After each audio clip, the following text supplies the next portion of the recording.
Bonjour et bienvenue sur Histoire narrée. Aujourd'hui, nous allons plonger ensemble dans l'un des conflits les plus marquants du XXe siècle, la Première Guerre mondiale, ou Grande Guerre entre 1914 et 1918. Ce conflit a changé le cours de l'histoire et bouleversé des millions de vies. Comment tout cela a commencé? Quels événements majeurs ont marqué ces 4 années terribles? Et pourquoi cette guerre reste-t-elle encore si importante aujourd'hui? Suivez-moi pour découvrir l'histoire fascinante et tragique de la Grande Guerre. La Première Guerre mondiale, aussi connue sous le nom de la Grande Guerre, fut un conflit mondial qui fit rage de 1914 à 1918. Elle impliqua principalement les nations d'Europe, mais finit par entraîner des pays du monde entier.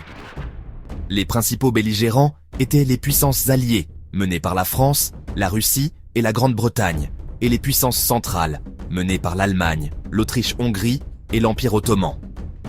La guerre fut sans précédent par l'ampleur de sa violence et de ses destructions, laissant des millions de morts et l'Europe en ruine.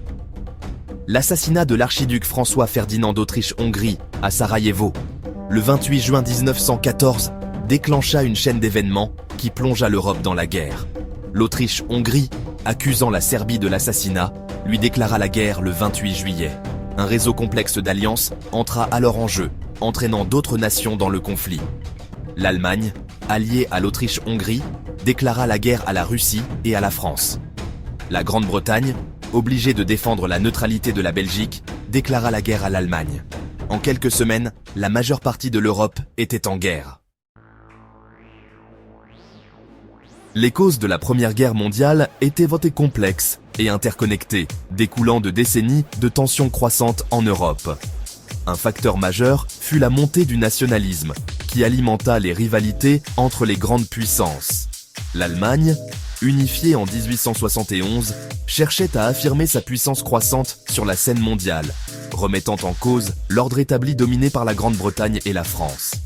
La compétition impériale pour les colonies et les ressources a également exacerbé les tensions. La course à l'Afrique et à d'autres territoires a créé des frictions et de la méfiance entre les puissances européennes. Un autre facteur clé fut la course aux armements, en particulier entre l'Allemagne et la Grande-Bretagne. Les deux pays se sont engagés dans un renforcement naval, chacun s'efforçant de surpasser l'autre en termes de navires de guerre et de puissance de feu. Cette compétition a créé une atmosphère de suspicion et de peur. Le système d'alliances a encore aggravé la situation. Ces alliances, destinées à dissuader l'agression, ont plutôt créé un système rigide dans lequel les actions d'une nation pouvaient entraîner ses alliés dans la guerre. Lorsque l'Autriche-Hongrie déclara la guerre à la Serbie, ces alliances entrèrent en jeu, conduisant à une cascade de déclarations qui plongea rapidement l'Europe dans un conflit continental. La Première Guerre mondiale fut caractérisée par sa brutale guerre des tranchées, en particulier sur le front occidental. Des millions de soldats se sont affrontés à travers un vaste réseau de tranchées, s'étendant de la Manche à la frontière suisse. Deux batailles, en particulier, se distinguent comme symboles des horreurs de la guerre, la bataille de la Somme et la bataille de Verdun. La bataille de la Somme, livrée dans le nord de la France de juillet à novembre 1916, fut l'une des batailles les plus meurtrières de l'histoire de l'humanité. Les forces britanniques et françaises lancèrent une offensive massive contre les lignes allemandes, espérant réaliser une percée. Cependant, les défenses allemandes se révélèrent de formidables, et la bataille se transforma rapidement en une impasse sanglante. La bataille de Verdun, livrée dans le nord-est de la France de février à décembre 1916, fut une autre bataille d'usure exténuante. Les forces allemandes lancèrent une offensive massive contre le secteur de Verdun, visant à saigner la France à blanc.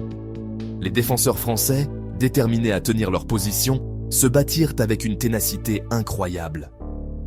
La Somme et Verdun ont toutes deux entraîné des pertes horribles, avec des centaines de milliers de soldats tués ou blessés des deux côtés.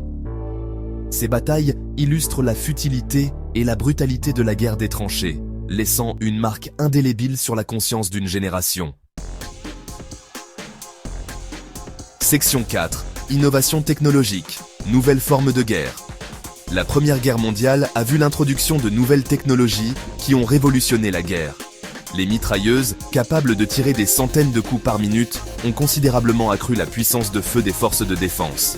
L'artillerie, plus puissante et plus précise que jamais auparavant, a fait pleuvoir des obus sur les positions ennemies, infligeant de lourdes pertes.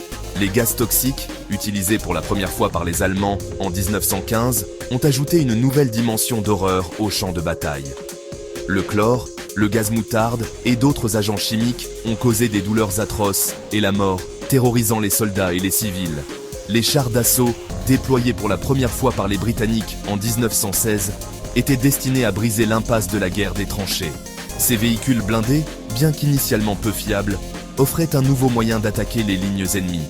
Les avions, encore à leur début, étaient initialement utilisés pour la reconnaissance, mais ont rapidement évolué pour devenir des armes de guerre. Les combats aériens entre avions de chasse sont devenus monnaie courante et les bombardiers ont été utilisés pour attaquer les positions et les villes ennemies. Ces progrès technologiques ont transformé la guerre, la rendant plus meurtrière et destructrice que jamais. Ces progrès technologiques ont transformé la guerre, la rendant plus meurtrière et destructrice que jamais. Et voilà, c'est la fin de cette vidéo sur la Première Guerre mondiale. J'espère qu'elle vous a plu et qu'elle vous a permis d'en apprendre plus sur cet événement majeur de notre histoire. Si vous avez aimé, n'hésitez pas à laisser un commentaire, un pouce bleu et à vous abonner à Histoire Narrée. Quant à moi, je vous dis à très bientôt pour un prochain épisode. Merci et à la prochaine.